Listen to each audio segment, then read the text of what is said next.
დღეს და ხვალ გვექნება დაახლოებით 400 არასამთავრობო ორგანიზაციასთან შეხვედრა.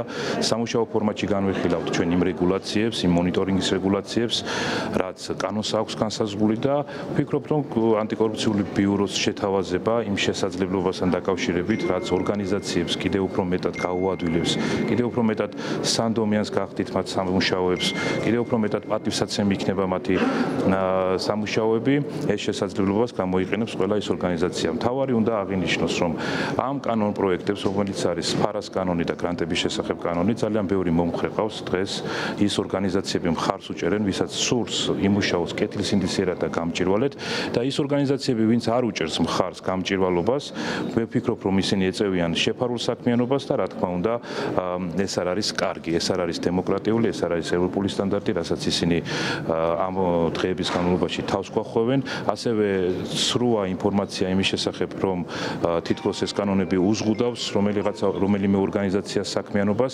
ეს კანონი აწესებს რეგულაციებს გამჭირვალობასთან დაკავშირებით.